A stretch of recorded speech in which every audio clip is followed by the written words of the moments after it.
Good evening, everybody. How we doing? Sam here, United People's TV, here with a later stream than usual. You know full well that if there's big breaking news that I feel is worthy of us coming on here to have a chat outside of our usual 10 a.m. live shows, then I will do it. And an article has just been released by Matt Lawton and Charlotte Duncker from the Times, quoting senior sources at Manchester United, saying that Man United are considering alternatives to Erik Ten Hag, naming Sporting Lisbon manager Ruben Amorim and former Real Madrid manager Zinedine Zidane. Now, I want to have a conversation with you about this. I don't really think I need to make my opinion any more clear than my opinion was made this morning when I did my video on what I really feel needs to happen. Spoiler alert, it's not sacking Erik Ten Hag. But with Matt Lawton reporting this, I feel it's worthy of us coming on here in an unusual time and us having a discussion because, nobody expected Manchester United to unravel this season. That's part of what the article says. I'm going to run through the full article from the Times. I want you to let me know what you think in the comments below. And I'll also cover some other stories that have happened today. Going to run through what Kyle Anker and Andy Mitten have been saying about Ten Hag and the situation over on The Athletic, and also just a couple more things, all right? I do not think that Erik Ten Hag should be sacked right now. Okay? I don't think he should be sacked. I've made my opinion clear on that, but I'm just reporting the news as it comes out. I won't do this on stories that I don't feel are strong enough to do it. This one is.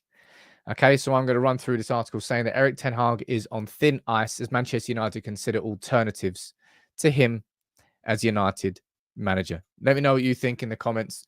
And, well, let's run through this here. Club view Ruben Amorim and Zinedine Zidane as potential replacements. But, yeah, of course, the situation is complicated by the ownership situation. Man United are considering alternatives to Erik Ten Hag, who is thought to be on thin ice. And this is why I'm doing this. Matt Lawton's quoting a senior source. You all know how strong journalists work. Strong journalists work because they have sources. They keep their sources anonymous. That's how top-level journalism works. So don't be offended that no names are named here, all right? A senior source at United said that 2 defeats this week have left him at risk of being sacked, and the club is understood to view Ruben Amorim and Zinedine Zidane as potential replacements. Jim Ratcliffe's obviously trying to take over, and they're saying that that's going to complicate decisions. That is a polite way of putting it, man. All right, the partial takeover is expected to have implications for Richard Arnold, and he is currently a key figure who would be involved in any decisions over a potential new manager. If that is not the biggest red flag in the world, then I don't know what the biggest red flag in the world could possibly be. Imagine, and I said this in my video this morning, but imagine that just before Jim Ratcliffe comes in and takes Sporting control, that Richard Arnold, Joel Glazer, Avram Glazer, and John Murtough, that they decide to sack Erik Ten Hag and bring someone else in. If I was Jim Ratcliffe, I would be putting my foot down as part of that deal. Say, hold up here. I'm about to take Sporting control. This is not your decision to make it. Well, currently it is their decision to make. Let's run through. There's a few more, I suppose, talking points that we should discuss in this article. The club have been adamant that they are committed to Ten Hag and believe he can turn it around. Priorities for Ineos are not to do with changing the manager, to do with other key positions. Chief executive, sporting director, establishing a new football board. We know all of those. And they are and should be the priority. Ten Hag was not regarded as under pressure until these last couple of games. Nobody expected this season to unravel as quickly as it has done.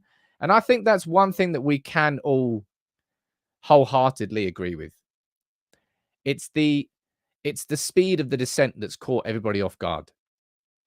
And it doesn't seem to be slowing down. It just seems to be speeding up in the wrong direction. Injuries have been a massive problem all season long. And that's where another little bit of this article comes in and we can have a discussion about it. It is understood that some players do not believe Ten Hag has the right attributes to get the team out of the mess they find themselves in. And isn't it funny? He was reach his point here. There's some players in that squad that don't think he can do it. Oh, maybe a new manager will sort it out. And we've all learned by now that that's just not the case. It's just not the case. It really, really is not the case. United have been plagued with injuries. We know that is. That's the majority of the article. But because this is coming from the Times, as I said, coming from Matt Lawton, and Matt Lawton's been, he's kind of been one of the leading voices around the takeover from the Ineos side of things. He's been one of the leading voices on the whole takeover as a whole. What do you think? All right. I don't need to tell you my opinion on this. Now, on the flip side, you've got Dan Sheldon from The Athletic here saying, look, there is no suggestion that Ten Hag's position is under imminent threat, but he knows that football is a results business and a run of eight defeats in 15 matches is not up to scratch. Well, yeah, that's completely true. And this is what Andy Mitten and Kyle Anker from The Athletic are saying at this moment in time. I think some of them are simply not good enough talking about the players. We saw that starkly against City and a little bit against Newcastle. Fans like to say, no heart, no passion. I don't like that. I know that players hate it, but the manager loses his job. Someone else comes in. Where are the leaders in this team? Where are the captains? And Carl was saying, look, honestly, I cannot confidently say I see a way for Ten Hag to fix this. And that is something that I suppose I agree with that. I cannot confidently say this is the solution. If Ten Hag does this, then the problems will go away. I can't say that anymore as a United fan. But what I can confidently say is that I do not think sacking Erik Ten Hag and starting all of this again without clearing everything up behind the scenes first will not lead to the conclusion that some United fans suggest it will. That will not solve our problems. And yeah, what do you think about this? All right. You know what I think. And I like to think that, I'll be honest, I think quite a lot of us, that's something that I've been keeping an eye on today is, what's the general feeling I can see among United fans and from those I speak to and from just the general vibe I'm getting is that the majority of United fans are sort of in the same mindset that I am. That sacking Ten Hag, that starting the process again is just not the right thing to do. That we're all tired of that cycle. And as I said, like, Jim Ratcliffe is about to take sporting control of this club. Now, from a takeover perspective, we're hearing that it could happen in the next week, but might not be ratified until the new year because, of course, it's going to be a long and complicated deal, as it has been this entire time. But there's no way that Jim Ratcliffe, Ineos, Dave Brailsford, and maybe Paul Mitchell, that they would let Richard Arnold. I mean, it's not a case of letting, I suppose. If they've got the control, then they can do it. But I do not want this to be true. And if it wasn't from somebody as reputable as Matt Lawton in the Times, then I wouldn't do a live show on this. I wouldn't. I like to not pick and choose, but I don't want to feed hysteria where hysteria doesn't need to be fed. I'm not going to bury my head in the sand and ignore articles like this when they come out. If I feel it's reputable enough for us to have a conversation. Let me see what you're saying. It's in the comments here. Ashwin, no same manager will want to come into United. I mean, why? I don't really know why Zinedine Zidane's even getting mentioned as a potential replacement. Hasn't he already said, like, on more than one occasion that he doesn't really want to manage in England? Has he been out of football for? Didn't he want to replace Deschamps as France manager, and then Deschamps ended up extending his contract? I think that happened. There's a super chat there from Hacken. Oh, you gifted 5 memberships, dude. Thank you, man. I'll leave the gong to a little bit later. I'll pull the gong out. Doesn't really feel like an appropriate time to go. We're for a little gong. As for the community. Showtime, what are you saying? What a joke. What direction can this club go in if the people in charge don't even know? At this point, it's been blind leading the blind for a long old time. This is my point of view, all right? This is absolutely my point of view. I'm not saying that Ten Hag is the Messiah. I'm not saying that I'm hoping that he's the man that really is going to take us down. We all thought that last season. For sure, we all thought that last season. But there's just absolutely no way in hell that I would consider sacking Erik Ten Hag right now. It just strikes me as lunacy, man. It strikes me as peak Manchester United, by the way. I absolutely would not be surprised if Manchester United did this, because history will tell you that Manchester United do this. History will tell you that United like to pull the trigger, that, oh, Man United aren't a sacking club. Come on. That's a bit of that's in the past now, that concept. Manchester United can and have been a sacking club for quite a while now. It's just that we've never, anytime we've sacked and we've gone in a different direction and we've changed the road, we've ended up in the same destination, sacking another manager. Henry Winter's completely right here. It's not about sacking a manager. 1 second there. Someone's spamming the comments. You, sir, can get banned. See you later. Boo! Right, what else are you saying down here? Mully, you're saying signings and not football people. If we do not get them, we get them in the transfer window. Maybe on that. That's not what it is. RJ, you're saying the entire article is waffle. I wouldn't say that's waffle, man. It's somebody, as I said, Matt Lawton's been quite one of the leading voices on the takeover. And he's quoting a senior source. Have you seen all the articles that came out today? I was going to discuss all this tomorrow morning, but Samuel Luckhurst. I would love to see Erik Ten Hag ban Samuel Luckhurst. I would love to see him get banned from the press conference. He doesn't ever do anything positive for the club, and any chance, it's like he's got something in the drafts, just sitting there waiting to be released. Now, he may well be getting this from dressing room sources, but piss off, man, to these dressing room sources. It happens at this point every single time.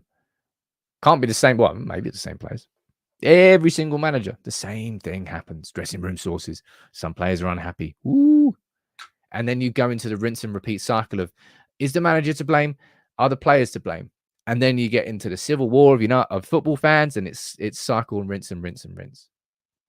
I think there's a super chat there. Let me not miss that. Zoiting, what are you saying? You're saying we need a new manager. He's lost the trust of the players. I think the Jadon Sancho situation lost him a lot of respect from the players. Then surely Jadon Sancho lost the respect of all the players at the same time. The dude just called his manager a liar and just didn't apologize. Erik Ten Hag, yeah, he said he wasn't training properly. After giving him 3 months off last... Let's not get into that debate again.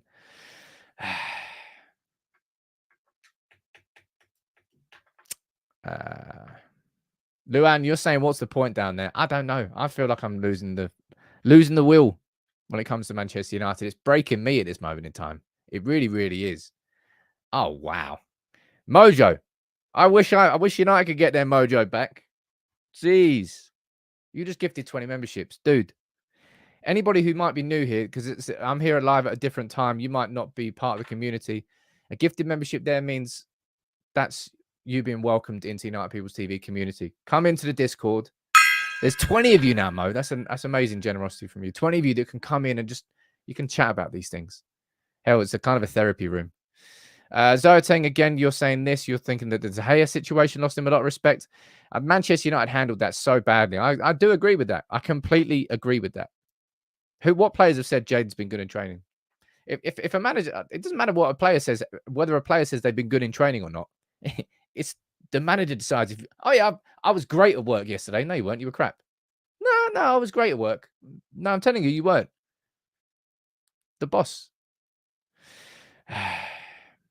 And this I kind of do agree with. And well, in that sense, then Erik Ten Hag is going nowhere. Erik Ten Hag, of course, has signed I don't know what the contract would be. How much money have we spent on sacking? Can somebody fire it in the comments? How much money have we actually spent on sacking managers? From Van Gaal to Mourinho, Solskjaer. Did Rangnick get sacked? No, you just see it out to the end of the season. You saw it out to the end of the season. How much have we spent on compensation packages? I think Mourinho got nearly 20 million, didn't he? I swear he did. Let's go down here and see what you're saying. Edred would run like a circus. Rinse and repeat, rinse and repeat. But I just don't see. I don't know how much control Ratcliffe could have over these decisions without having the control. He might be able to say, "Look, I'm about to pay you like 1.5 billion for 25% of the football club to take control of sporting decisions." And you're telling me there are senior sources that inside the club that are thinking about getting rid of the manager just before that whole side of the business gets taken out of their control. If Ratcliffe's smart, then part of the agreements and the contracts that are being drawn up between Ineos and Manchester United would mean that any sort of decisions like this are paused and that nothing like that can happen until the sporting control does shift over and does change. Let me see what you're saying in the comments. I always try to make this as interactive as possible. And you're saying it's nearly 38 mil since Fergie left on sacking managers. I think Mourinho was the biggest one. I think Mourinho got a lot. Michael, you're saying it's a shame because he brought in discipline the club had lacked. Yeah, he did. And it was an uphill battle from day one, really. With the Ronaldo situation. The De Gea situation didn't reflect really well on Manchester United at all. What it looked like from the outside looking in with David De Gea was that Manchester United went into the summer planning on keeping David De Gea. And then when we realised we couldn't afford Harry Kane and we pulled away from it, Erik Ten Hag realised that his budget could be realigned. And then he went after Andre Onana. And then we had Rasmus Højlund. From the outside looking in, that's what it felt like.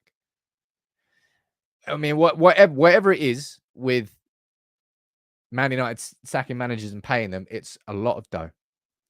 Harry is saying it's stupid to say we don't have a style. We do high pressing, direct football, but any style of football looks bad as there's not an end product. Man United, we know what Ten Hag is aiming for, right? He laid it out at the start of the season. He wants Manchester United to be the best transition team in world football. That means turning any situation into something different. Man United are great at turning. We're like the reverse transition team. We're great at turning our corners into attacks for the opposition somehow. But it's all about turning those, losing the ball, winning it back within 20 seconds, turning that over whilst the defense is unorganized. And that's when you can get your opportunities. We've got two of them against City. We didn't take a chance. I hope this isn't true. Okay.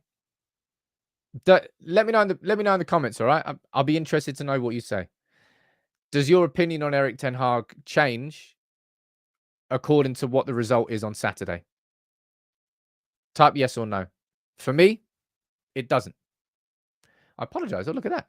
I'm getting a bit of a network warning. It's been a while since I had one of them. I hope that I'm still here and you can see me properly. We don't even have the players to.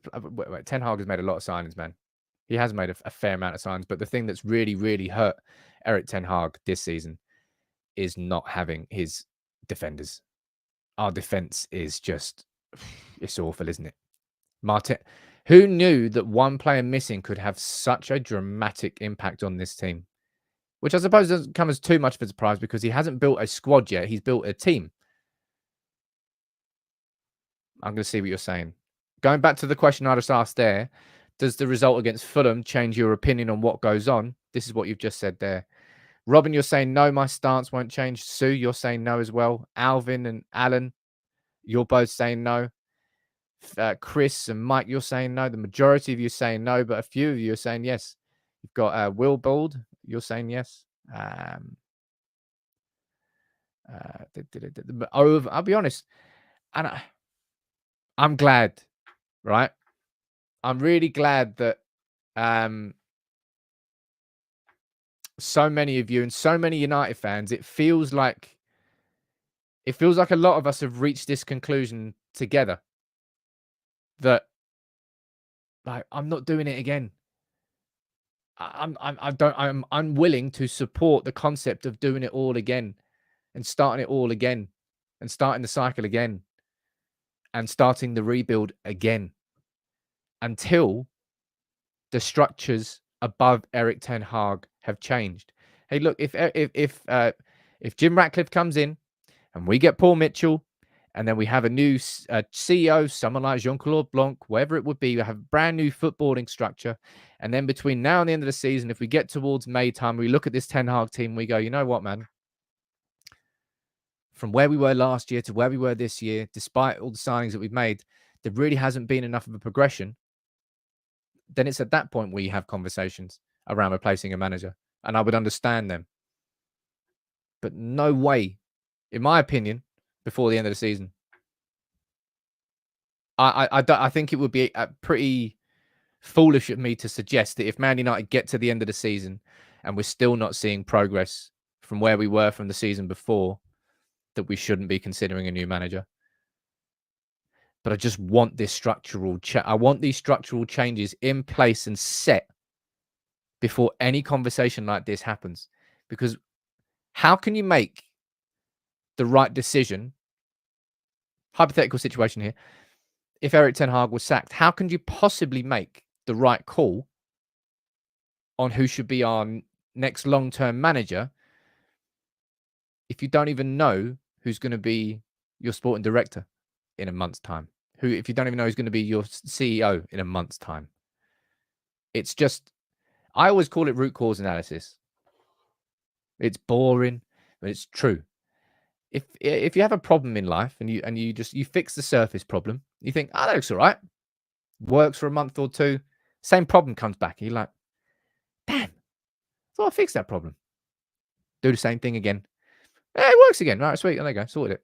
A couple of months' time, you come back and the same problems. You're like, man, that wasn't the problem. You look underneath and you go, that's where the problem was. You fix that and the problem goes away. Never comes back. That's root cause analysis. It's boring. It's completely true. And Manchester United have been putting plasters over axe wounds for 4 or 5, 6 managers. 4 or 5 or 6 managers. Mark Dawes is saying, on root cause analysis, what is the problem? What has gone wrong? So I really need to spell that out for you. You know exactly what the root cause analysis is. And we can't, at this point in time, we can't get rid of the Glazers entirely because they are unwilling to sell unless someone comes up with an unrealistic price and nobody is willing to pay that. So the Glazers are going to be staying in some capacity. But if we can get the sporting control, genuine sporting control away from them and take these sorts of decisions, as I said, that terrifies me. The idea that some senior sources at Manchester United, what does senior mean? What does senior source mean?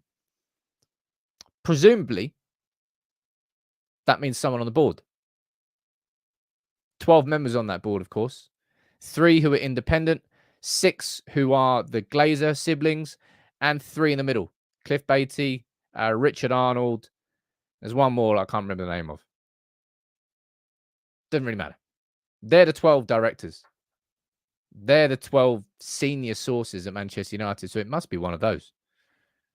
If Matt Lawton is indeed correct in what he's saying. There's a couple of super chats that you've sent in here. I want to read these out. I don't want to miss them. Mo, you're saying even the vicious circle is now tied. Yeah. As I said, my Newcastle mate last night, he didn't even take the piss out of me. He's like, it's not fun anymore. Kind of bored of it. 2 games in a row at Old Trafford where the opposition team have been cheering every pass. Matt, you're saying start paying the players less.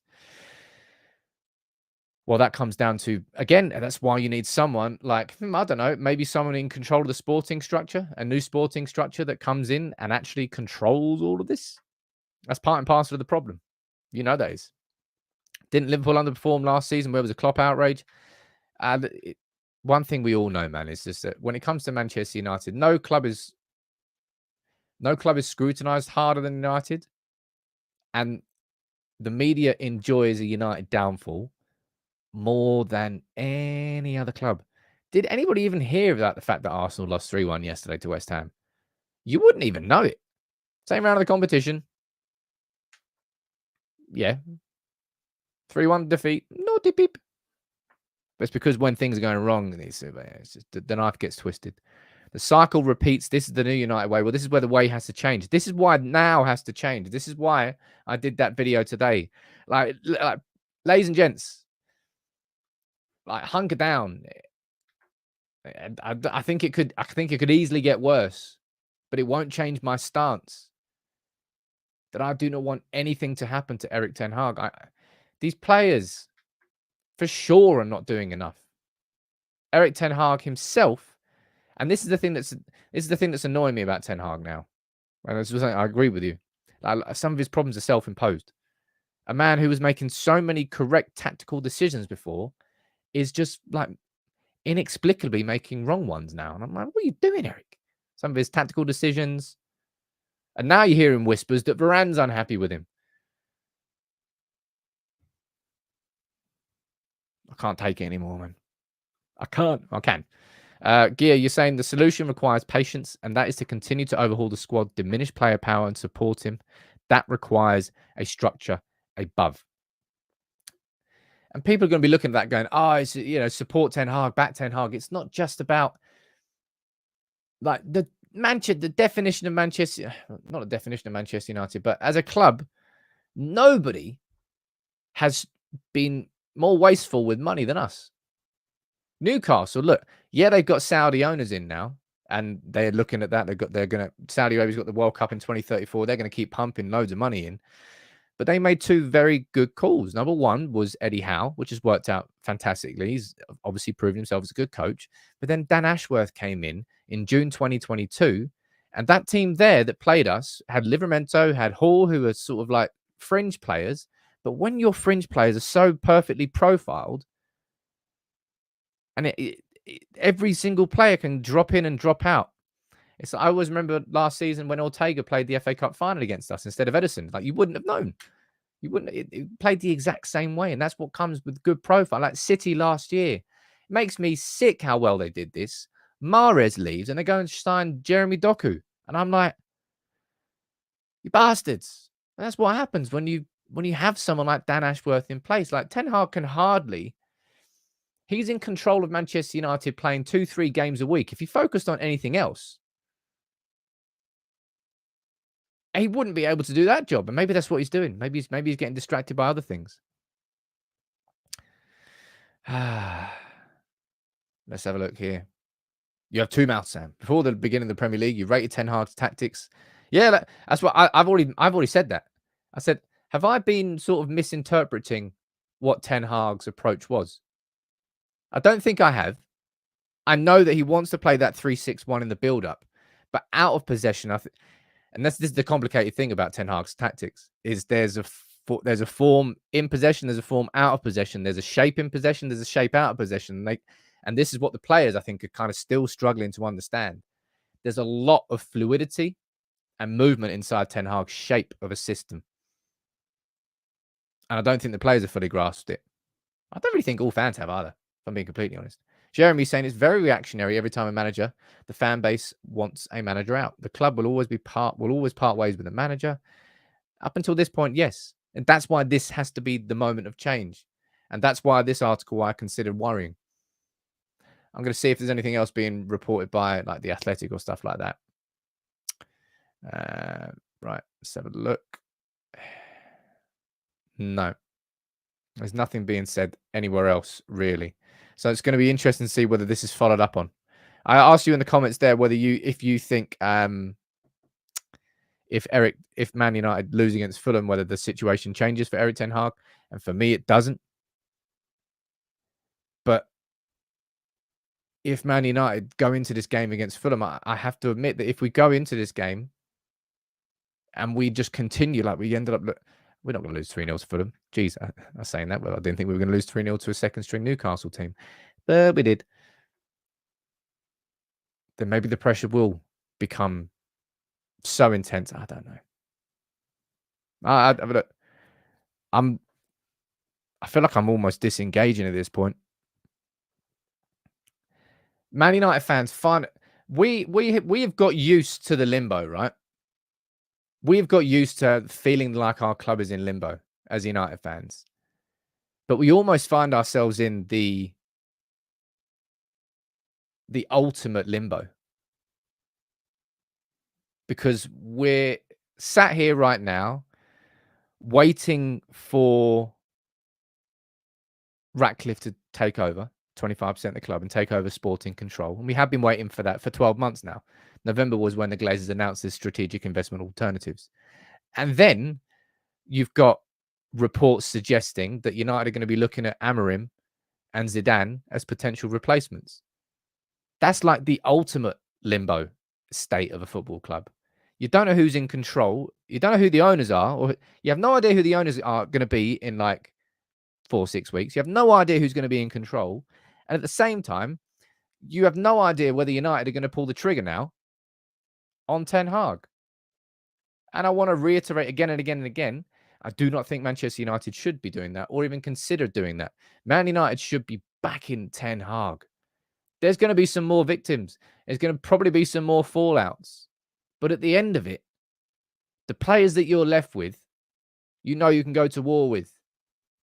You know that they can be relied on as part of this new Manchester United team. Now, the suggestion is that Varane was unhappy about being dropped. I didn't really understand that. I presumed it was to do with fitness, but maybe it wasn't fitness. Maybe it was simply because Evans played on the left-hand side of the defence. And that was the reason he started that game. Day and night is saying Ten Hag is here to stay. Well, if the times are correct, then his position isn't as secure as I would hope it would be. It's brutal, man.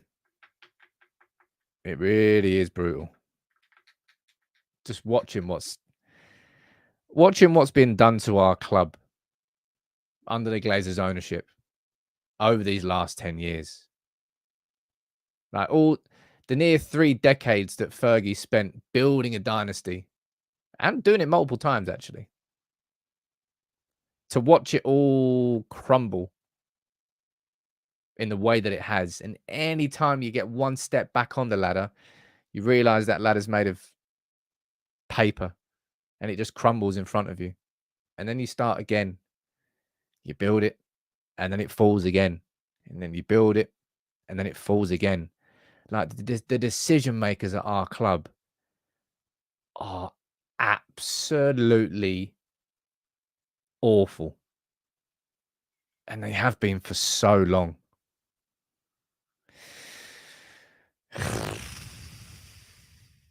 I think this concept of sacking Erik Ten Hag is mad. I will stand firm on my point, but Erik, please show your worth.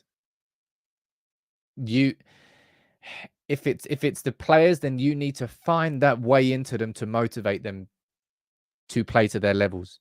If it's your own tactics, which I think it partly is, then you need to change, shift, adapt, and improve. Something's got to change because, according to the Times, if that doesn't change, then, well, United are going to consider sacking Ten Hag. I think it's a ludicrous decision.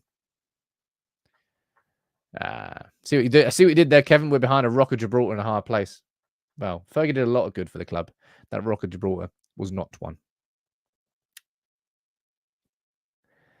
I'm going to wrap this one up. I just wanted to do a quick, short 30-minute one because this article came out, and as I said, it's from the Times. It's from Matt Lawton, someone who I respect and is reputable, and I think it was worthy of our discussion. We're just going to have to see how this continues to unfold.